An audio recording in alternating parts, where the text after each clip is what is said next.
तो हेलो, एक बार फिर स्वागत है आपका यूनिक एस अकेडमी बाई गुलफाम अली राजी में। एंशिएंट हिस्ट्री में मौर्य एम्पायर हम लोग आपको पढ़ा रहे हैं। इससे पहले हम चंद्रगुप्त मौर्य, अशोक वगैरह के बारे में बहुत सारा डिस्कशन कर चुके हैं आपसे। अब हम आ गए हैं मौर्य एडमिनिस्ट्रेशन की तरफ को। देखो, जैसे कि आपसे ना, अब आप कहोगे साहब मान लीजिए आप वनडे का एग्ज़ाम दे रहे हो, ग्रुप सी का एग्ज़ाम दे रहे हो, या UK triple S C, UP triple S C, या किसी भी स्टेट का जो आप जो है क्लास 2 या क्लास 3 एग्ज़ाम दे रहे हो, तो आप कहोगे साहब हमें क्या ज़रूरत पड़ी है मौर्य एडमिनिस्ट्रेशन पढ़ने की, ये तो यूपीएससी, स्टेट पीसीएस, मेंस में जब क्वेश्चन आएगा तो उसमें हम लिखेंगे ना। देखिए, उसमें मौर्य एडमिनिस्ट्रेशन में कई तरह की जो वर्डिंग है वो आती है, जैसे मंत्रिणा, मंत्रिणा क्या है, तीर्थ क्या है, अध्यक्ष क्या है, युक्त और उपयुक्त क्या है, समाहर्ता क्या है, इनके आपस में रिलेशन क्या है। अच्छा, अमात्य क्या है तो महामात्य क्या है। आपने क्या किया, आपने रटा के सब जिले को विषय कहते थे और जिले का जो मुखिया था उसे विषयपति कहते थे, ठीक है। लेकिन अब आपको तीर्थ, अध्यक्ष और मंत्रिणा, इनका अंतर पता नहीं है। हम आपसे इसको लिखने के लिए नहीं कह रहे हैं, लेकिन आपको इसको समझ लेना चाहिए। उसी तरह से अध्यक्ष प्रचार क्या है, अर्थशास्त्र में अध्यक्ष प्रचार क्या है, तो अर्थशास्त्र में अलग अलग डिपार्टमेंट्स के 26 अध्यक्षों के नाम दिए गए, उसी को हम कहते हैं अध्यक्ष प्रचार। अच्छा, संग्रहण, खाटविक, द्रोणमुख, गांव, ये क्या है, ये जो है आर्मी की यूनिट हैं या एडमिनिस्ट्रेशन की यूनिट हैं या जुडिशरी यूनिट हैं। अशोक ने अपने राज्याभिषेक के कितने वर्ष रज्जुकों को जो है मजिस्ट्रेट पावर दे दी, तो रज्जुक क्या होता था। तो इस तरह की चीज़ों को आपने इस कॉन्सेप्ट को समझना, समझने के बाद ये जो अधिकारी हैं इनका अंतर क्या है, इन सबको समझना है। उसके बाद आपकी तैयारी कंप्लीट हो जाएगी, ठीक है। उसके बाद चाहे आप वनडे एग्जाम दें, चाहे मेंस यूपीएससी का मेंस दें, जो भी मर्जी दें, एक बहाना आप फिर नहीं बना पाएंगे, कौन सा, सर मेरा 2.5 नंबर से रह गया। ओके, तो चलते हैं मौर्य प्रशासन की बात करते हैं। तो मौर्य प्रशासन में 5 अलग अलग प्रांत थे चंद्रगुप्त मौर्य ने। उसके बाद अशोक ने अपने एम्पायर को कुल 5 प्रांतों में बांटा था। ये क्वेश्चन भी आया है कि चंद्रगुप्त मौर्य के, अशोक के समय में कुल कितने प्रांत थे, 5 प्रांत थे। वो 5 प्रांत कौन कौन से थे, 5 स्टेट कौन कौन से थे और उनकी कैपिटल या राजधानी कौन कौन सी थी, ये भी आपने याद करना है। तो नंबर 1 उत्तरापथ, जो उत्तर का इलाका है उसका नाम उत्तरापथ, राजधानी तक्षशिला पेशावर के पास। नंबर 2 दक्षिणापथ, इसकी राजधानी सुवर्णगिरी, सुवर्णगिरी जो है आज कर्नाटक के रायचूर डिस्ट्रिक्ट में है। नंबर 3 प्राच्य या पूर्वी, जो पूरब का इलाका था उसका नाम था प्राच्य या प्राची, इसकी राजधानी पाटलिपुत्र। नंबर 4 अवंती, अवंती की राजधानी उज्जैनी, ये जो हैं मध्य भारत के इलाके हैं। ओके, फिर नंबर 5 कलिंग यानी कि तोसली। तो इसमें से जो शुरुआत में जो 4 आप देख रहे हैं ये तो चंद्रगुप्त मौर्य के समय थे। बाद में जो 5वां कलिंग जो आप देख रहे हो जिसकी राजधानी तोसली है, इसे अशोक ने जीता था और अशोक ने इसे अपना प्रांत बनाया था, ठीक है। अब प्रांतों के नीचे मंडल यानी कमिश्नरी थी। जैसे आजकल आप देखते हो ना, जैसे उत्तराखंड है, उत्तराखंड में कितने मंडल हैं, 2 मंडल हैं, कुमाऊं मंडल और गढ़वाल मंडल, है ना। तो उसी तरह से यूपी में भी कई सारे मंडल हैं, शायद यूपी में 18 या 19 मंडल हो चुके हैं, जितने भी आप लोग देख लेना। हमारे यहाँ जो मॉडर्न एडमिनिस्ट्रेशन है उसमें हमने पूरे भारत को अलग अलग स्टेट में बांट रखा और स्टेट में अलग अलग कमिश्नरीज हैं, और कमिश्नरीज में अलग अलग डिस्ट्रिक्ट और डिस्ट्रिक्ट में अलग अलग तहसीलें, इस तरह से। तो उसी तरह से जो प्रांत थे वो अलग अलग मंडल में बटे हुए थे, उसका नाम था मंडल, जिसे आजकल हम कमिश्नरी कहते हैं। मंडल शब्द आज भी चल रहा है। और मंडल जो थे वो अलग अलग जिलों में बटे हुए थे, जिसको हम कहते थे जनपद। तो ऊपर केंद्र की पावर या राजा या पूरा का पूरा एम्पायर, उसने उसको इंटीग्रेट कर रखा है। एम्पायर अलग अलग स्टेट्स में है, प्रांत में बटा हुआ है, प्रांत अलग अलग मंडलों में या कमिश्नरियों में बटे हुए हैं, मंडल अलग अलग जिलों में बटे हुए हैं। जैसे आज हम कहते हैं जिले को कहते थे जन या जनपद, ठीक है ना, जिले को जन या जनपद कहते थे। अच्छा, जनपद का एक नाम और भी मिलता, आहार, और दूसरा नाम विषय। तो जनपद, आहार या विषय, ये तीनों एक ही नाम है, एक ही एडमिनिस्ट्रेटिव यूनिट के नाम है, जिसे आजकल आप जिला या डिस्ट्रिक्ट कहते हैं, ठीक है। उसके बाद अब ये जो आहार या विषय है, इसके नीचे होता था स्थानीय। ये अधिकारी का नाम नहीं था, ये प्रशासनिक यूनिट थी। जैसे आज परगना है ना, उसका नाम था स्थानीय, और स्थानीय का जो अधिकारी होता था उसको कहते थे स्थानिक, ठीक है। इस परगना के नीचे द्रोणमुख, कई गांव का समूह द्रोणमुख, द्रोणमुख के नीचे अनेक गांव का समूह खाटविक, और कई खाटविक में अनेक गांवों का समूह संग्रहण, और सबसे जो छोटी इकाई थी वो थी गांव, ठीक। अगर आप ग्रुप सी लेवल का एग्जाम दे रहे हैं तो हो सकता है आपसे ये ना पूछे द्रोणमुख, खाटविक, संग्रहण या गांव, लेकिन मैं आपको मशवरा दूंगा कि आपको ये भी पता होने चाहिए। फिर आप वो नहीं कर पाओगे क्या कि सर मैं 2.5 नंबर से रह गया, क्योंकि पेपर का कुछ पता नहीं है। एक्चुअली इंपॉर्टेंट कुछ नहीं होता, जो एग्जाम में आता है वो इंपॉर्टेंट हो जाता है, ठीक है। आगे चलें। अब यहाँ पर एक शब्द है उपधा परीक्षण। तो यहाँ आप उपधा परीक्षण की तरफ को जाने से पहले हम ये देखें कि 1 मिनट रुकना बेटा, इसको स्टूडेंट है कोई। तो अगर हम प्रशासन की इकाइयों की बात करें तो प्रशासन की सबसे छोटी इकाई कौन सी है? गांव। और प्रशासन की सबसे बड़ी यूनिट या इकाई कौन सी है? प्रांत। ठीक है ना, उसके ऊपर पूरा देश। ओके, तो ये चीज़ें आपने रटनी है कि कितने प्रांत थे, उनकी राजधानियाँ क्या थी, और प्रांतों के नीचे जो प्रशासनिक विभाजन था वो किस तरह का था। अब उपधा परीक्षण, जैसे आज ये परीक्षण मैंने घर लिख दिया, रॉ पे बड़ी की मात्रा होनी चाहिए थी, परीक्षण। तो जैसे आजकल आप लोगों की भर्ती होती है ना एग्ज़ाम देने के बाद, और सबसे जो टफ है हमारे यहाँ एग्ज़ाम IAS का एग्ज़ाम है, तो वहाँ पर भी छोटे से लेकर के बड़े अधिकारियों कर्मचारियों की जो भर्ती होती थी उसमें ख़ास तरह की परीक्षा ली जाती थी, मौखिक परीक्षा होती थी वो। उस परीक्षा को हम कहते थे उपधा परीक्षण। ठीक है, उपधा परीक्षण माने कर्मचारियों अधिकारियों को भर्ती करने के लिए ली जाने वाला एग्ज़ाम। फिर बात आती है अमात्य, महामात्य या महामात्र। कई तरह के नाम मिलते हैं, अमात्य, महामात्य और महामात्र। ये कौन थे? दरअसल ये एक क्लास या ग्रुप या एक वर्ग था। जैसे आजकल आपने सुना होगा ना मंत्रिपरिषद, नौकरशाही। नौकरशाही सब सुनते हो? नौकरशाही, नौकरशाही समझते हो? है। अब वैसे मैक्स वेबर ने नौकरशाही का कुछ अर्थ दिया, तो बहुत सारे थिंकर हैं जो अगर आप मैनेजमेंट या पब्लिक एडमिनिस्ट्रेशन पढ़ेंगे तो उसमें आता है नौकरशाही का अर्थ क्या है, लेकिन हम वहाँ पर वो चीज़ नहीं पढ़ रहे। आम तौर पर नौकरशाही का जो मतलब है वो ये है कि किसी भी देश में, किसी भी एडमिनिस्ट्रेशन में जो टॉप लेवल के अधिकारी हैं उन्हें हम नौकरशाह कह देते हैं, और उनके जो काम करने का तरीका है उसे कहते हैं नौकरशाही। ठीक है साहब, तो नौकरशाह को इंग्लिश में कह देते हैं, नौकरशाह को ब्यूरोक्रेट और नौकरशाही को ब्यूरोक्रेसी।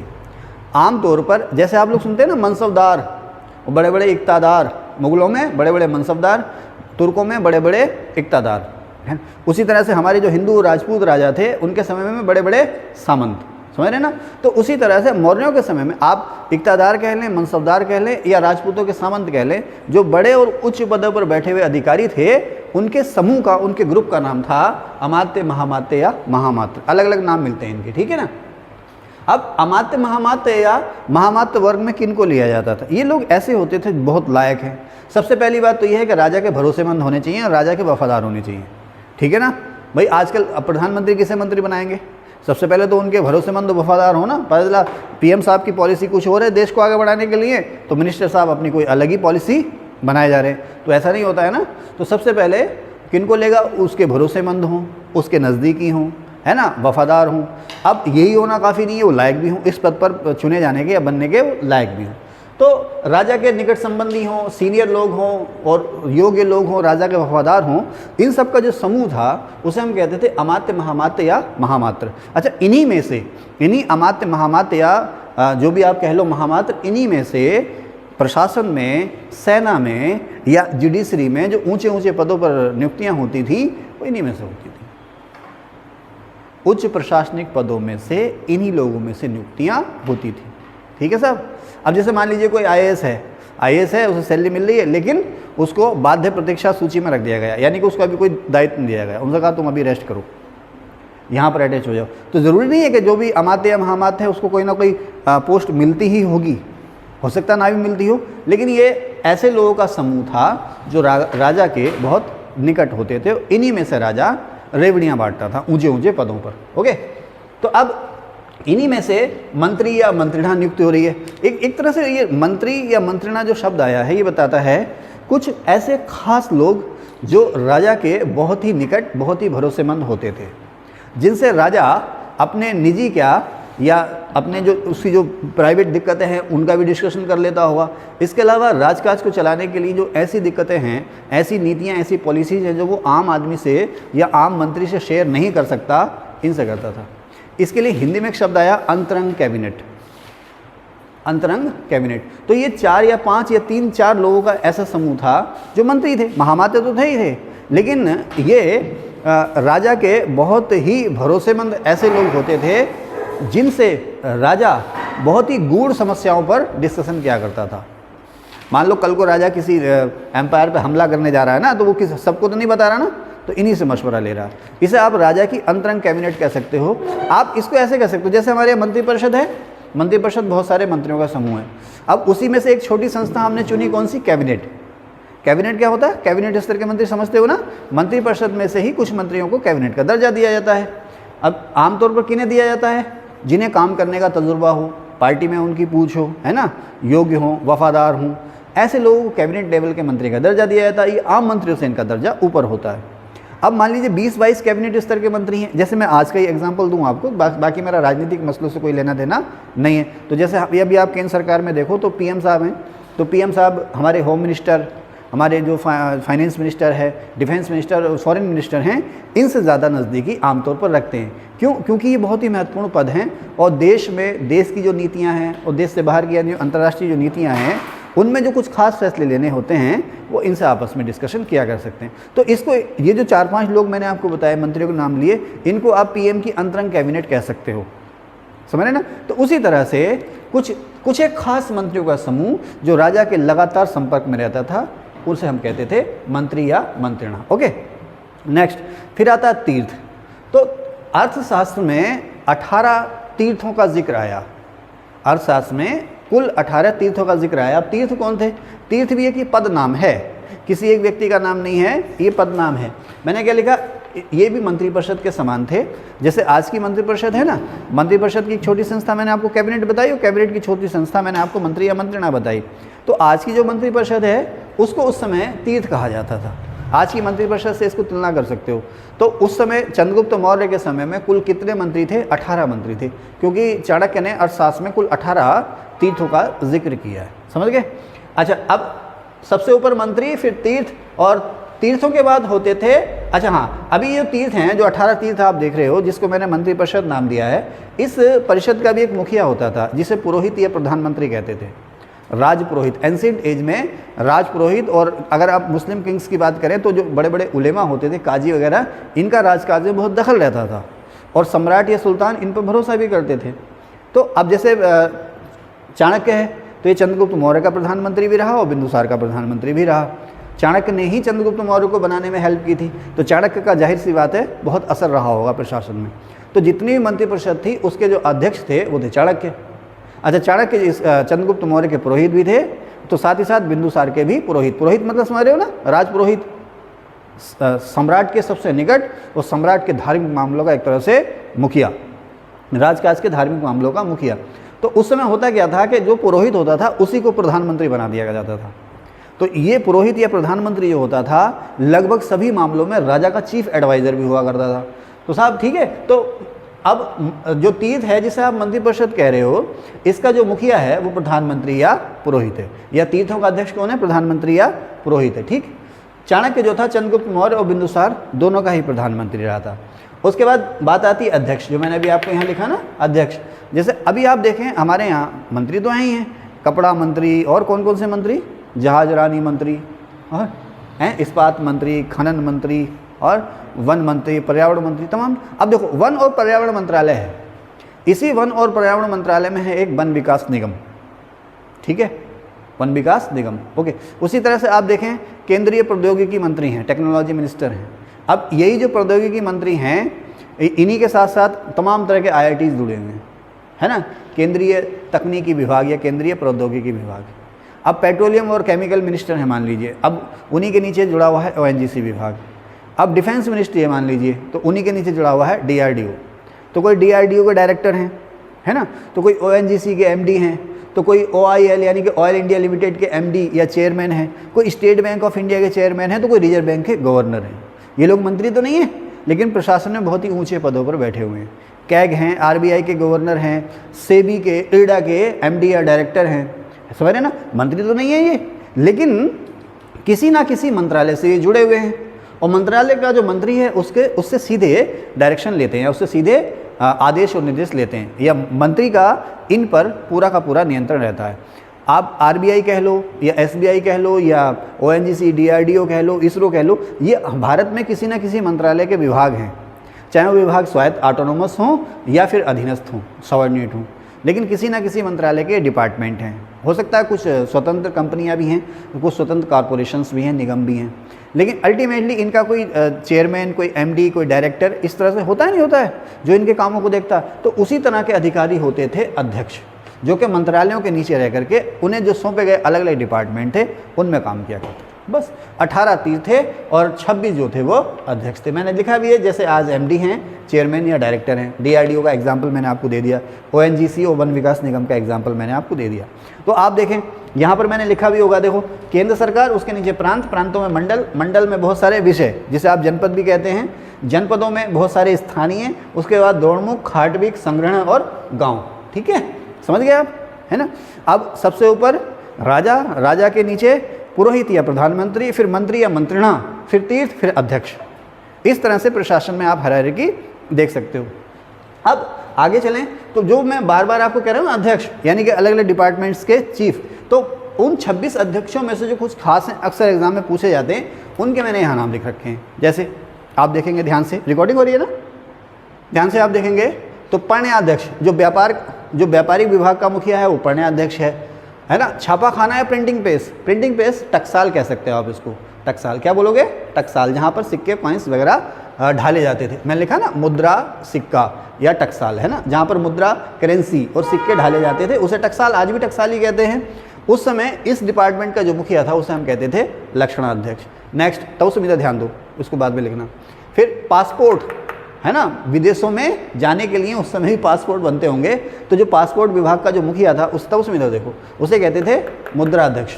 ठीक, उसके बाद है नवाध्यक्ष, जो जहाजरानी डिपार्टमेंट था उसका मुखिया था नवाध्यक्ष। अब आज भी है ना नितिन गडकरी जी, केंद्रीय राजमार्ग और जहाजरानी मंत्री, ऐसा करके कुछ मंत्रालय है ना उनके पास। तो उस समय भी हाईवे बनते थे, तो उन हाईवे को बनाने के लिए भी एक जिम्मेदार अधिकारी होता था, एक अध्यक्ष होता था जिसका नाम था संस्थाध्यक्ष। वो किसका मुखिया था, राजमार्गों का या व्यापारिक मार्गों का। ठीक है, इसकी जिम्मेदारी थी कि ये नए बने और जो पुराने हैं वो मेंटेन रहें। गणिकाध्यक्ष, सरकार जो थी वैश्यालय चलाती थी, वैश्यालयों पर रोक नहीं थी, सरकार खुद वैश्यालय चलाती थी और वैश्यालयों से टैक्स लिया जाता था, और वैश्यालयों से जो इनकम होती थी उसका खर्च, ज़्यादातर खर्च जो होता था पुलिस विभाग पर होता था। तो वैश्यालयों की देखभाल के लिए, वैश्याओं लोगों की देखभाल के लिए होता था गणिकाध्यक्ष। गणिका जो थे, वैश्या को जो थे गणिका कहते थे। गणिका किसको कहते थे, वैश्या को कहते थे, तो उसी के नाम पर है ये गणिका अध्यक्ष। और जो गणिकाएं थी वो सम्मानित थी, समझ रहे ना, सम्मानित थी वो, खैर जो भी है। अब अन्य अधिकारी भी हैं, ये अध्यक्ष नहीं है, अन्य अधिकारी, इनको अध्यक्ष का दर्जा नहीं मिला हुआ, जैसे युक्त और उपयुक्त। आज आप देखो ना जिलों में बहुत सारे अधिकारी हैं, है ना, जिला समाज कल्याण अधिकारी, जिला परिवहन अधिकारी, और है भैया जिलों में जेलर हैं, डिप्टी जेलर हैं, जिला पंचायत राज अधिकारी, बहुत सारे अधिकारी हैं जिले स्तर पर काम करते हैं। इन सब जिलों में इन सब के ऊपर होता है डीएम, है ना, डिस्ट्रिक्ट मजिस्ट्रेट। लेकिन बहुत सारे जिलों में अधिकारी ऐसे हैं जो सीधे केंद्र सरकार या राज्य सरकार के अधीन है, उनका डीएम से कोई लेना देना नहीं है। उसी तरह से युक्त और उपयुक्त नाम के 2 अधिकारी होते थे जिलों में, बड़ा अधिकारी युक्त, उससे छोटा अधिकारी उपयुक्त। हर जिले में ये अधिकारी होते थे और ये सीधे जो केंद्र के मंत्री और अध्यक्ष थे ना उनके एजेंट थे।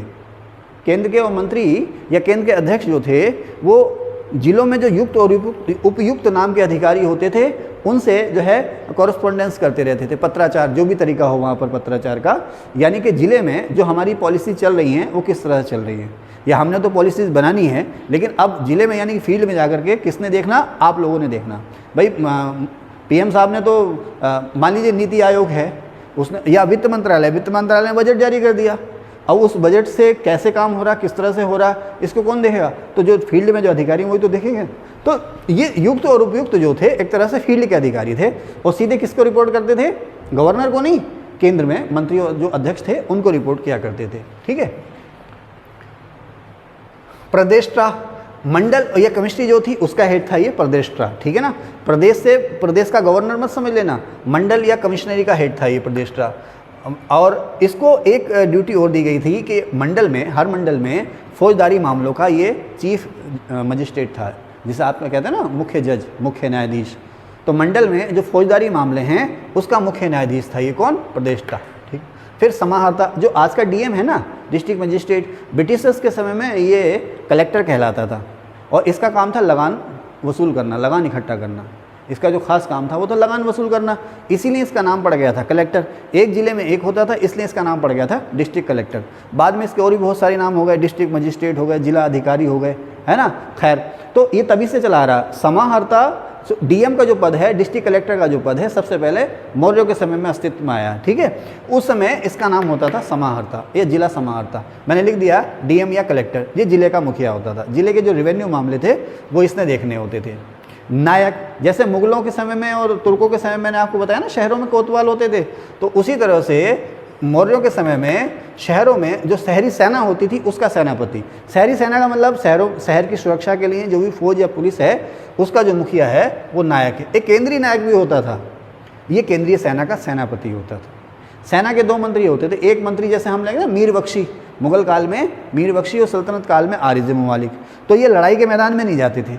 बात जैसे डिफेंस मिनिस्टर हैं, डिफेंस मिनिस्टर लड़ाई के मैदान में नहीं जाते ना, डिफेंस मिनिस्टर लड़ाई के मैदान में नहीं जाते, कर्नल जनरल जो है लड़ाई के मैदान में जाकर सेना का मोर्चा संभालते हैं।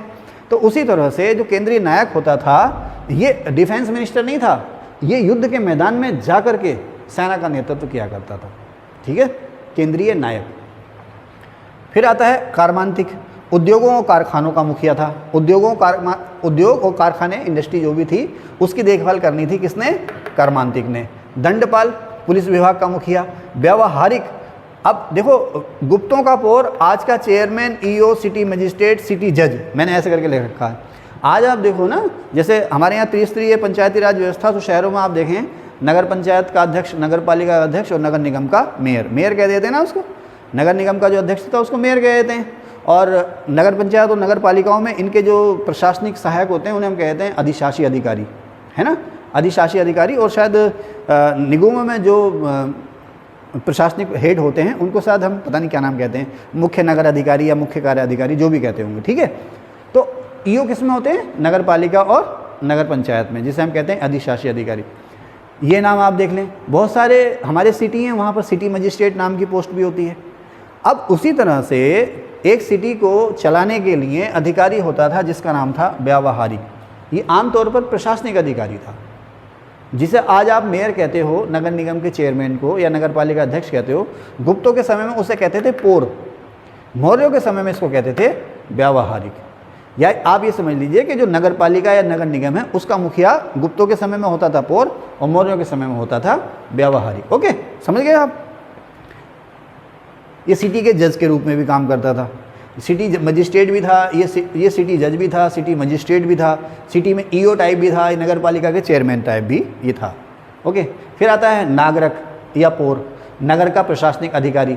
अच्छा, कहीं नाम मिलता है व्यावहारिक और कहीं नाम मिलता है नागरक, तो दोनों अलग अलग नाम हैं, लेकिन इनकी जिम्मेदारियां जो हैं बिल्कुल एक सी हैं। जैसे आज आप कंफ्यूज, आज का इतिहास अगर आप 1000 साल बाद पढ़ो तो कहीं लिखेगा नगर पालिका अध्यक्ष, कहीं लिखेगा नगर पंचायत अध्यक्ष, तो कहीं लिखेगा नगर निगम का मेयर। तीनों ही शहरी प्रशासन से जुड़े हुए हैं ना, तीनों ही अपने शहरों के हेड हैं। तो शायद यही ऐसा कुछ होता होगा कि व्यावहारिक या नागरिक हो सकता है, कम आबादी वाले शहर या ज़्यादा आबादी वाले शहर, जो भी है नागरिक और व्यावहारिक जो हैं सीधे नगर प्रशासन से जुड़े हुए थे और ये नगर अपने अपने शहर के ये हेड हुआ करते थे। पौर क्यों लिखा है मैंने? गुप्तों के समय में इसको पौर कहते थे। अच्छा, पौर से ऊपर गुप्तों के समय में एक शब्द और आया, महापौर। पौर और महापौर, तो छोटे शहरों में पौर और बड़े शहरों में महापौर। ओके, आगे चलते हैं।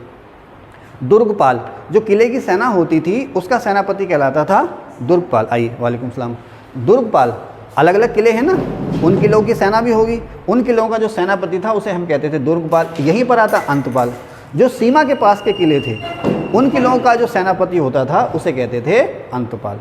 जो सीमा के पास के किले थे उन किलों का सेनापति कहलाता था अंतपाल, और आमतौर पर जो किले होते थे उन किलों का सेनापति कहलाता था दुर्गपाल। ठीक है, फिर आता आटविक। आटविक कौन है? वन विभाग का मुखिया। आटविक है वन विभाग का मुखिया। फिर आता दोवारिक। दोवारिक कौन है? ये राजमहल की देखरेख करता था। जैसे होता ना सल्तनत काल में आपने पढ़ा होगा अमीर हाजिब या वकील दर, तो अमीर हाजिब का तो काम था किससे? राजमहल, उस राज दरबार से, और जो वकील दर है उसका जिम्मा था राजमहल से। ठीक है, तो उसी तरह से मौर्यों के समय में था दोवारिक, ये राजमहल की देखरेख करता था। राजमहल में भी उसके बाद आया था अंतर्वशिक। अंतर्वशिक अंतःपुर की देखरेख करता था। जैसे आप सल्तनत और मुगल में सुनते हो ना हरम, हरम को लोग जो है नेगेटिविटी ले लेते हैं उसको, जैसे हरम शब्द आता लोग उसको क्या ये समझ लेते हैं कि वहाँ पर वो विलासिता या ऐश्वर्य या अनैतिक कार्यों का अड्डा होगा। नहीं, ऐसा नहीं है, ऐसा बिल्कुल नहीं है। तो हरम शब्द से वो तात्पर्य ये था कि सुल्तान का या राजा का ये बहुत बड़ा कोई रईस है, उसके महल में वो हिस्सा जहाँ उसके परिवार की महिलाएं रहती हैं, जहाँ उसके परिवार की महिलाएं रहती। अब इसी में कुछ दुष्चरित्र राजा भी आ गए जिन्होंने ऐसी स्त्रियों को वहाँ रखना शुरू कर दिया जिनसे उन्होंने निकाह भी किया था। समझ रहे हैं साहब, समझ रहे हैं? ओके, तो उसी तरह से होता था आंतरवैश्विक। राजमहल में वो स्थान जहाँ पर महल की या जो राजा के परिवार की स्त्रियां थीं वो निवास करती थी, उसे हम कहते थे अंतःपुर। तो अंतःपुर की देखरेख करने वाला जो अधिकारी होता था वो होता था आंतरवैश्विक। ओके, अब इस समय क्या होता था मौर्य प्रशासन की अगर बात करें तो दो तरह के कोर्ट आपको दिखाई देते हैं, दो तरह के। आज भी आप देखते हो ना, फौजदारी मामले है ना, दीवानी मामले, अलग अलग तरह के कोर्ट हैं ना। तो उस तरह में मौर्यों के समय में, एक्चुअली मौर्यों के समय में पहली बार ऐसा हुआ कि रेवेन्यू के, एडमिनिस्ट्रेशन के, जुडिशरी के, पुलिस के अलग अलग कानून बने। उसके लिए अलग प्रशासन व्यवस्थित होना शुरू हुआ।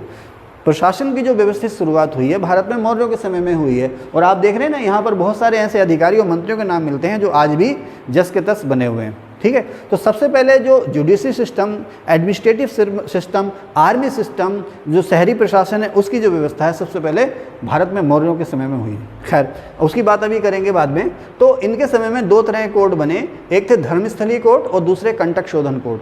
कंटक शोधन कोर्ट जो थे उनमें फौजदारी मामलों के फैसले होते थे और धर्मस्थली कोर्ट में दीवानी मामलों के फैसले हुआ करते थे। फिर आता है एक अधिकारी रज्जुक। तो रज्जुक नाम का जो अधिकारी है, रज्जु बना है रस्सी से। रज्जु किससे बना? रस्सी से।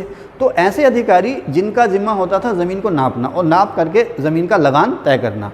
रस्सी से ज़मीन नापी होती है, तो वहीं से इसका नाम पड़ गया रज्जुक। तो रज्जुक नाम का जो अधिकारी है वो मूल रूप से रेवेन्यू या लगान अधिकारी था। इसका काम था ज़मीन को नापना और ज़मीन को नाप करके लगान तय करना। मैंने लिखा भी है, प्रारंभ में भूमि नापना या ये लगान अधिकारी था। लेकिन अशोक ने अपने राज्याभिषेक के 26वें वर्ष, अशोक ने अपने राज्याभिषेक के 26वें वर्ष इन्हें इसके साथ साथ मजिस्ट्रेट की पावर या जज की पावर या न्याय करने की पावर भी दे दी थी। ओके, आगे चलते हैं। महामात्या सर्प, ये जासूसी विभाग का मुखिया था। महामात्या सर्प किस विभाग का मुखिया हुआ? जासूसी विभाग का मुखिया। अब देखो, जो जासूस है ना उन्हें कहते थे गूढ़ पुरुष। जासूसी विभाग का मुखिया कौन हुआ? है ना, वलीद मुवालिक सल्तनत काल में ना। अब यहाँ मौर्य काल में क्या है? वो जासूसों का मुखिया महामात्या सर्प, जासूसी विभाग का मुखिया। अब दो तरह के जासूस होते थे, आमतौर पर जासूस को कहते थे गूढ़ पुरुष। दो तरह के जासूस होते थे, जो एक जगह पर बैठे रहते थे और दूसरे जो घूमते रहते थे। तो जगह जगह जो जासूस घूमते रहते थे वो अपने हेड ऑफिस को रिपोर्ट दिया करते थे। तो उनसे जो रिपोर्ट्स कलेक्ट करते थे और रिपोर्ट कलेक्ट करके अपने महामात्या सर्प को दे दिया करते थे। एक ही जगह पर रहने वाले उन्हें कहते थे, उन्हें क्या कहते थे? ये मुझसे कुछ गलत, संचार और भ्रमण। हाँ, एक हो गया संस्था और एक हो गया संचार। दो तरह के जासूस हो गए। संस्था माने एक ही जगह पर रहने वाले और संचार माने घूमने वाले, है ना? ठीक है साहब, ओके। फिर पुलिस विभाग का नाम क्या है? रक्षिन। पुलिस विभाग का नाम रक्षिन मिलता है, इसका एक नाम कंडाचर भी मिलता है पुलिस विभाग का। वैश्यालयों से जो इनकम होती थी वो पुलिस डिपार्टमेंट में खर्च होती थी। ठीक है, आगे चलें। स्थानिक जो था, स्थानीय का मुखिया होता था स्थानिक। परगना का अधिकारी क्या हो गया? परगना क्या हुआ? स्थानीय। और परगना का अधिकारी कौन हो गया? स्थानिक। ओके, अब लगान की बात करें तो पहली बार मौर्यों के समय में सिस्टमेटिक लगान प्रणाली शुरू हुई है। अब लगान प्रणाली की बात करें उससे आगे तो एक शब्द आता है वार्ता। कई बार आता है कि वार्ता का मतलब क्या है? वार्ता का मतलब क्या है कि कृषि, व्यापार और पशुपालन, इन तीनों को संयुक्त रूप से कहा जाता था वार्ता। कृषि, व्यापार और पशुपालन, इन तीनों को कंबाइंड रूप से कहा जाता था वार्ता। ओके, आपसे कोई पूछे वार्ता क्या मतलब क्या है, तो कृषि, व्यापार और पशुपालन, इन तीनों का नाम था वार्ता, है ना। जैसे आजकल कहते हैं भाई आप क्या करते हो? बिजनेस करता हूँ, है ना। अब बिजनेस में वो ठगी ठोरी कर रहा है, 420 कर रहा है, कुछ खरीद रहा है, कुछ बेच रहा है, क्या कर रहा है कुछ पता नहीं, है ना। तो वार्ता। ओके, कृषि, पशुपालन और वाणिज्य, इन व्यापार या वाणिज्य, इन तीनों का नाम है वार्ता। अच्छा, अब एक यहीं पर अगर हम लगान की बात करें तो सारी जो ज़मीन थी वो राजा की मानी जाती थी। ज़मीन किसी की भी निजी नहीं थी, सारी ज़मीन राजा की मानी जाती थी। ठीक है, ज़मीनों का मालिकाना हक सबसे पहले किसने दिया? लोगों को ज़मीन का मालिकाना हक सबसे पहले किसने दिया? शेरशाह सूरी ने दिया, है ना। सबसे पहले मालिकाना हक शेरशाह सूरी ने दिया। उसे कहते हैं भारत में सबसे पहले रैयतवाड़ी किसने शुरू करी? तो शेरशाह सूरी ने शुरू करी। ठीक है, तो अब पंखा चल रहा है ना। हाँ, सीता अध्यक्ष, सरकारी जो ज़मीन होती थी उसे कहते थे सीता, और सरकारी ज़मीन का मुखिया हो गया सीता अध्यक्ष। सीता अध्यक्ष का काम ये था कि बड़े बड़े फार्म बना दें और उस पे कैदियों से, दासों से जो है कि खेती बाड़ी कराना। सरकारी अधिकारी भी करते थे, कर्मचारी, सरकारी अधिकारी, कर्मचारी, कैदी और जो गुलाम या दास होते थे उन सब से वो सीता अध्यक्ष था, सरकारी ज़मीन पर खेती कराया करता था। ठीक है, उसके बाद अब लगान की दर थी 1/6 आमतौर पर, लेकिन इससे भी कम रही होगी। हालांकि चाणक्य जो है अर्थशास्त्र में लगान की दर 1/6 की बात करता है, लेकिन शायद लगान की दर इससे भी कम रही होगी। क्यों? क्योंकि निगलगा या निगाली सार अभिलेख में अशोक क्या कहता है कि चूंकि यहाँ लुम्बिनी में महात्मा बुद्ध का जन्म हुआ था, इसलिए लगान की दर घटा करके 1/6 कर दी गई। तो मैं उल्टा बोल गया, लगान की दर शायद इससे ज़्यादा होती होगी, 1/6 से ज़्यादा होती होगी, लेकिन फिलहाल अगर आपसे कोई क्वेश्चन पूछ ले तो आप 1/6 ही बोलना। ओके, आगे चलते हैं। जुती हुई ज़मीन मतलब जो जोती जा सकती हो उसे कहते थे क्रस्ट, और ऐसी ज़मीन जो जोती ना जा सके उसे कहते थे अक्रस्ट। जुती हुई ज़मीन क्रस्ट और बिना जोती ज़मीन अक्रस्ट। ऐसी ज़मीन जो ऊंची होती थी, यानी कि जिससे पानी नहीं चढ़ पाता होगा, है ना, जिसे लोकल लैंग्वेज में क्या कहते थे, खेड़ा। ठीक है, तो ऊंची जो ज़मीन थी उसे कहते थे स्थल, और ऐसी ज़मीन जिसमें नमी भरपूर रहती थी, बिना वर्षा के भी उसमें अच्छी फसल हो जाती थी, उसे कहते थे अदेव मात्रक। ठीक है, अब सभी भूमि जो थी वो राजा की मानी जाती थी। जंगल जो थे, जंगल भी राजा की संपत्ति थे। दो तरह के जंगल थे, ऐसे जंगल जहाँ पर हाथी खूब मिलते हों, और ऐसे जंगल जहाँ पर दूसरी लकड़ी, द्रव्य माने तमाम तरह के पदार्थ, लकड़ी, सोना, चांदी, तांबा और भी बहुत सारी यूजफुल चीज़ें हैं वो मिलती, उसे कहते थे हम द्रव्य वन, हस्ती वन और द्रव्य वन। ठीक है, फिर बहुत सारे टैक्स थे। भाग जो था ये टैक्स आपने ज़रूरी देना था। ये जो तुर्कों के समय में जिसको हमने लगान कहा ना, गुप्तों और मौर्यों के समय में वो था भाग। लगान था, ज़मीन की उपज से ये लिया जाता था, किसानों से लिया जाने वाला लगान था ये, सरकार की आय का सबसे बड़ा स्रोत था ये क्या, भाग।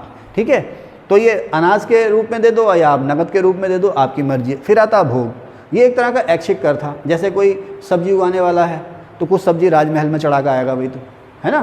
कोई शहद बनाने वाला, शहद की क्या होती है, खेती होती है, शहद की भी खेती होती है ना। कोई शहद बनाने वाला है, शहद उगाने वाला है, तो कुछ हिस्सा राजा को देकर आएगा, है ना।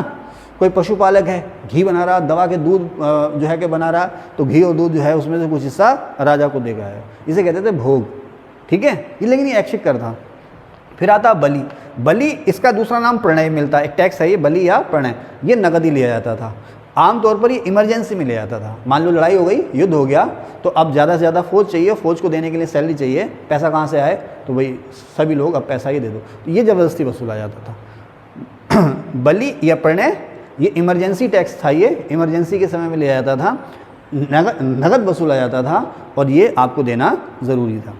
ठीक है, अब प्रवेश, ये आयात पर लगने वाला कर था। बाहर से कोई चीज़ आ रही है, बाहर से कोई चीज़ शहर में आ रही है या हमारे देश में आ रही है, तो उस पर लगने वाला जो, जिसे आजकल हम इम्पोर्ट ड्यूटी कहते हैं, वो था प्रवेश आयात पर कर 20%। निष्काम यानी कि निर्यात पर कर, हमारे यहाँ से दूसरी जगह कोई चीज़ आ रही है तो उस पर भी टैक्स आपने देना है, उसको हम कहते थे निष्काम या निर्यात कर। सीमा कर भी होता था, चुंगी कर और बिक्री कर भी होता था। और आपको पता है बिक्री कर चोरी करने पर क्या होता था सोनू भाई, अगर आप बिक्री कर की चोरी करें तो क्या होगा, इसका मतलब कल यहाँ पर फिजिकली उपस्थित थे, मेंटली उपस्थित नहीं थे। मैगस्थनीज कहता है कि बिक्री कर चोरी करने पर मृत्युदंड दे दिया जाता है। हाँ, दिमागी तौर पर भी यहाँ रहें। अच्छा, वस्त्र उद्योग, मैगस्थनीज ने भारतीय वस्त्र उद्योग की बहुत प्रशंसा करी है और भारतीय वस्त्रों की भी प्रशंसा करी है। तो वस्त्र उद्योग, खान यानी कि खानों से तरह तरह की चीज़ें निकालना, पत्थर तराशी, नमक, जहाज, उस दौर के ये प्रमुख उद्योग थे। अच्छा, उस समय नियमित मुद्रा प्रणाली शुरू हो गई। पहली बार नियमित मुद्रा प्रणाली जो शुरू हुई मौर्यों के समय में शुरू हुई। नियमित मुद्रा प्रणाली का मतलब क्या हुआ, पहले तो ऐसे ही होता था गुड्स एक्सचेंज, एक चीज़ लो उसके बदले में दूसरी चीज़ ले लो, या समंदर से कोड़ियाँ वोड़ियाँ पता नहीं क्या क्या चीज़ें निकलती थी, यानी आम चलन में करेंसी थी नहीं, है ना। या ऐसा हो सकता था भाई तांबा का सिक्का ले आया आप इतना बड़ा, इतने वजन का है तो इतने किलो गेहूँ दे दो। या सोने और चांदी के सिक्के, सोना और चांदी ले आए, जो कीमती धातुएं हैं, चमकीली और कीमती धातुएं हैं, टिकाऊ धातुएं हैं, उनके बदले में आपने कुछ खरीद लिया। सिक्के जो कॉइन्स जो हैं, प्रतीक करेंसी जो शुरू हुई सबसे पहले इन्हीं के समय में शुरू हुई। अब इनके समय में जो सिक्के होते थे उन्हें हम कहते थे आहस सिक्के। आहस सिक्कों को हम इंग्लिश में क्या कहते हैं, पंच मार्क कॉइन्स। आहस सिक्के या punch mark coins. Punch mark coins का मतलब क्या होता था, एक ठप्पा बना लिया जाता था, स्टैंप बना ली जाती थी एक, आपने मेटल ली, मेटल को पिघलाया और पिघला करके उसके ऊपर एक स्टैंप या ठप्पा लगा दिया, अपना निशान लगा दिया, उस पर कुछ भी छप जाता था, जो आप छापना चाहें, पर्वत, पहाड़, सांप, किसी देवी देवता की मूर्ति, राजा की मूर्ति, कुछ भी आप छाप दें, उस पर कोई लेख लिखा हुआ नहीं होता था। ना कोई अंक लिखा हुआ होता था, ना कोई लिपि लिखी हुई होती थी, समझ रहे ना, ना किसी राजा का नाम लिखा हुआ होता था, मूर्तियाँ छपी होती थी।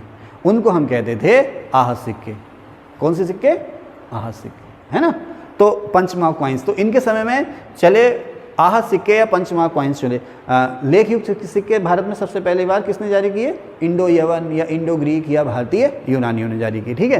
तो इन्होंने आहत सिक्के या पंचमार्क, बेटे आहत सिक्के या पंचमार्क सिक्के का मतलब सिर्फ ये समझ लो कि ऐसे सिक्के जिस पर कोई लेख लिखा नहीं होता था, ना कोई लिपि, ना कोई संख्या लिखी होती थी, बस ठप्पे होते थे टकसालों में, मेटल को गर्म किया, एक साइज दिया और वो ठप्पा छाप दिया, वो सिंबल हो जाता है कि भाई सिक्का यहाँ का है ना। मान लीजिए चंद्रगुप्त मौर्य है तो चंद्रगुप्त मौर्य का सिंबल, मान लीजिए कोई खास पहाड़ी है, वो पहाड़ी छपे हुए, हाँ भाई ये मौर्य राजा का सिक्का है। तो इन्हें हम कहते थे आहत सिक्के या पंच, होते हैं ना स्टेपलर, पंच कर देते हैं, उससे नाम आया। अच्छा, जो सबसे खास सिक्का था तब उस शेरशाह सूरी के समय में सबसे खास सिक्का कौन था? रुपया, ठीक है ना। आज सबसे खास करेंसी कौन सी है? रुपया, है ना। इस समय लेन देन में सबसे ज़्यादा कौन सा नोट चल रहा है भाई? हमने तो नोट देखे नहीं हैं। 100 का, 50 का, 10 का, 20 का, 500 का। दैनिक लेन देन में सबसे ज़्यादा चल रहा है 10 रुपये का, है ना। 10 रुपये का और 100 रुपये का। बड़े लेन देनों में 500 रुपये का नोट चल रहा है ना। हमने देखे ही ना 500 रुपये। चले भाई, तो नियमित मुद्रा प्रणाली जो शुरू हुई इन्हीं के समय में शुरू हुई। अच्छा, इस समय जो सबसे खास कॉइन था वो चांदी का कर्षापण या धारण था। दो नाम मिलते हैं इसके। अच्छा, एक सिक्का पण भी मिलता है इसका। मैंने कहीं लिखा पण लिखा कहीं मैंने? हाँ, नहीं लिखा ना। हाँ, तो इसका नाम एक पण भी है, इसका एक नाम कर्षापण भी है और एक नाम धारण भी मिलता है। कर्षापण, पण या धारण, ठीक है ना। ये हैं एक ही मेटल के हैं, यानी कि चांदी के हैं, और इनकी जो वैल्यू है, परचेज वैल्यू है ना, जो परचेज इनकी वैल्यू है कि आज जो स्प्राइट की छोटी सी, देखो मैंने भाई स्प्राइट डालो आपका ऐड कर दिया, है ना। स्प्राइट की जो सबसे छोटी जो बोतल आ रही है कितने की आ रही है? 20 रुपये की आ रही है ना, है ना। तो 20 रुपये स्प्राइट की बोल के, अब जो 2.25 लीटर वाली है वो 20 रुपये नहीं खरीद सकते ना, तो 20 रुपये आधा लीटर वाली स्प्राइट खरीद सकते हैं, वो उसकी परचेजिंग पावर हो गई, ठीक है। तो परचेजिंग पावर शायद इन सभी की एक थी। आपसे ये रखो कि कर्षापण, पण या धारण नाम का सिक्का किसके समय में चला? मौर्यों के समय में चला, ठीक है ना। किसका था? चांदी का था। और मौर्यों के समय में सबसे खास सिक्का था। सबसे खास का मतलब ये सबसे ज़्यादा चलन में रहा होगा, ओके, सबसे ज़्यादा सर्कुलेशन में ये रहा होगा। इसका और नाम भी मिलता है, दूसरा नाम इसका मिलता है रूप्य रूप। कर्षापण, पण, धारण, रूप्य रूप, ये लगभग सभी एक सिक्के के नाम हैं जो कि चांदी का है, उस समय सबसे ज़्यादा चलता है। गुप्तों के समय ये हो गया रूप्यक, चंद्रगुप्त प्रथम ने इसको चलाया था। गुप्तों के समय ये हो गया रूप्यक, शेरशाह के समय ये हो गया रुपया, ठीक है। आगे चलते हैं, और भी सिक्के थे। भाषक या मार्शक, ये तांबे का सिक्का था। काकड़ी, ये भी तांबे का सिक्का था, और ये सबसे छोटा सिक्का था, यहाँ लिखा मैंने, ये सबसे छोटा सिक्का था, ठीक है। यहाँ से यहाँ आ गए। ब्रह्मदेव भूमि, ब्राह्मणों को दी गई ऐसी ज़मीन जिससे टैक्स लिया जाता था, उसको हम कहते थे ब्रह्मदेव भूमि, ठीक है ना। और एक होता था अग्रहार गांव, ऐसे गांव आमतौर पर ब्राह्मणों को दिए जाते थे, ऐसे गांव जिनसे जुड़ी ज़मीन से किसी तरह का कोई टैक्स नहीं लिया जाएगा, ओके। फिर आता है, अब देखो मौर्यों के समय में क्या हुआ है, भारत में पहली बार राजनीतिक रूप से एकता आ गई। पूरे भारत पर लगभग एक ही राजा का राज हो गया, राजनीतिक एक। अब जब राजनीतिक एकता आ गई तो शांति स्थिरता आ गई। शांति स्थिरता आई तो खेतीबाड़ी, दस्तकारी, छोटे छोटे वाणिज्य उद्योग, व्यापार धंधे फले फूले। फिर अंतर्देशीय और अंतर्राष्ट्रीय व्यापार बढ़ चला। तभी तो इनके पास इतना पैसा आया कि बड़े बड़े स्तूप बना रहे हैं, है ना, बड़े बड़े पिलर खुदवा रहे हैं, लगवा रहे हैं, और बड़ी बड़ी गुफाएं बनवा रहे हैं, तभी इनके पास इतना पैसा आया। लेकिन अब यहीं पर आता है चक्रवर्ती सम्राट का आदर्श। चक्रवर्ती मतलब पूरी तरह से निरंकुश, एक तो वो जिसका चारों दिशाओं पर राज है और जिसके सामने कोई भी नहीं है। सम्राट की जो इमेज हो गई अब वो हो गई। गणराज्यों का ह्रास हुआ। गणराज्य समझते ना, महात्मा बुद्ध के समय में बहुत सारे गणराज्य थे। गणराज्य का मतलब ऐसे जन या जनपद, ऐसे एम्पायर, ऐसे एम्पायर। उन्हें एम्पायर नहीं कह सकते क्योंकि छोटे छोटे थे वो, तो उनको जनपद या महाजनपद हम लोग कहते थे, जो अपना राजा खुद चुनते थे। खानदानी विरासत वहाँ नहीं चलती थी, उन्हें हम कहते थे गणराज्य। तो गणराज्यों की शक्ति का ह्रास हुआ, क्यों? क्योंकि मौर्य और मौर्यों के बाद चंद्रगुप्त मौर्य आया, मौर्य के बाद बिंदुसार, अशोक, इन्होंने सभी धीरे धीरे खत्म कर दिए और सबके राजा ये खुद ही हो गए, ठीक है। अब हद से ज़्यादा सेंट्रलाइजेशन हुआ। सेंट्रलाइजेशन का मतलब ये है कि नीचे जिले तक के अधिकारियों की नियुक्ति सीधे केंद्र से हो रही है। जिले यहाँ तक कि जो स्थानीय परगना है वहाँ तक के अधिकारियों की नियुक्ति सीधे केंद्र के स्तर से ही हो रही है। अब मौर्य वंश के पतन का ये कारण भी रहा ये।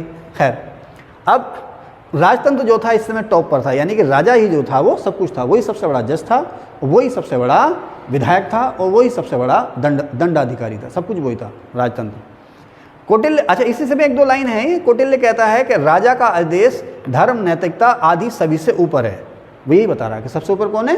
राजा है। धर्म की बात कर लो, नैतिकता की बात कर लो, वो सब बाद में है, सबसे पहले जो राजा की जो इच्छा है वही टॉप पर है। फिर कौटिल्य एक बात और भी कहता है, राजत्व माने किंगशिप, राजा को जो करना है, कैसे करना है, क्या करना है, किंगशिप। राजत्व बिना सहायता के संभव नहीं है, बिना सहायता के, है ना, सहायता हमें लेनी। आप देखो ना, मैंने मान लो मैं राजा हूँ, हैं, तो भैया कोई कैमरा संभालने वाला भी चाहिए कि नहीं चाहिए? मेरी एब्सेंस में यहाँ कोई स्टूडेंट को डील करने वाला भी चाहिए। हालांकि मैं राजा नहीं हूँ, है ना, मैं तो आपका बड़ा भाई हूँ, ठीक है साहब, लेकिन बिना सहायता के संभव नहीं है ना, है ना, ओके। तो उसी तरह से राजत्व तो बहुत बड़ी चीज़ हो गई। तो कहते राजत्व बिना सहायता के संभव नहीं है, अतः राजा को सचिवों की नियुक्ति करनी चाहिए, उनसे सलाह लेनी चाहिए। सचिव माने मंत्री, तमाम तरह के अधिकारी।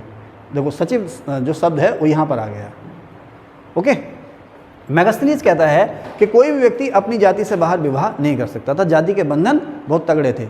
और साथ ही साथ मैगस्थनीज ये भी कहा था कि जाति के आधार पर व्यवसाय भी निश्चित थे, किसान सैनिक नहीं बन सकता था और सैनिक जो था वो किसान नहीं बन सकता था, ठीक है। चिरांशुक क्या है? तवसुम, चिरांशुक तवसुम, हाँ, चीन से आने वाली रेशम, चिरांशुक। पण क्या है? पण एक सिक्का, देखो मैंने पण धारण या कर्षापण बताया ना यहाँ पर। तो जो सबसे बड़े अधिकारी थे जिन्हें हम तीर्थ कहते हैं, इन्हें चंद्रगुप्त मौर्य और अशोक के समय जो सैलरी मिलती थी वो 48,000 पण मिलती थी, कैश सैलरी। कितनी सैलरी मिलती होगी ना? 48,000 सिक्के चांदी के। अब पता नहीं ये साल में एक बार मिलते थे या पूरे जीवन में एक बार मिलते थे, लेकिन कैश सैलरी मिलती थी, ठीक है साहब। तो सबसे ऊपर का जो अधिकारी था उसको 48,000 पण तक का वेतन मिलता था। एग्रोनोमई सड़क निर्माण, ये यहाँ से छूट गए थे, बाद में याद आए तो मैंने यहाँ लिख दिए। एग्रोनोमई जो है सड़क निर्माण का अधिकारी था। एक तो वो है जो राजमार्ग का मंत्री है, क्या नाम है? संस्था अध्यक्ष, है ना। अब एक उससे पीछे इंजीनियर टाइप के रहे होंगे ना ये। अब गडकरी जी खुद थोड़ी आ रहे हैं मशीन लेके सड़क बनाने, उनके नीचे चीफ इंजीनियर इस टाइप के लोग, तो इस तरह का अधिकारी होगा ये एग्रोनोमई सड़क निर्माण का अधिकारी। स्टेडिया दूरी की इकाई, जैसे आजकल है ना किलोमीटर, तो स्टेडिया क्या होती थी? दूरी की इकाई होती थी। और सेतुबंध, सेतुबंध माने जलाशय बनाए जाते थे, जिसका उदाहरण सुदर्शन झील है ये। और इसकी एवज में दशाबंधा नाम का टैक्स लिया जाता था। जैसे फिरोज तुगलक ने क्या वसूला, है ना, हके शर, ठीक है। तो मैंने बहुत रिसर्च की है, इन सभी चीज़ों को एक साथ लिख दिया है। मैं जो है कि बस खरा नहीं बन पाता हूँ पढ़ाते हुए, लेकिन सब कुछ सामने आपके अच्छा लगा हो तो प्लीज़ लाइक भी कीजिएगा, शेयर भी कीजिएगा और सब्सक्राइब भी कीजिएगा। Thank you.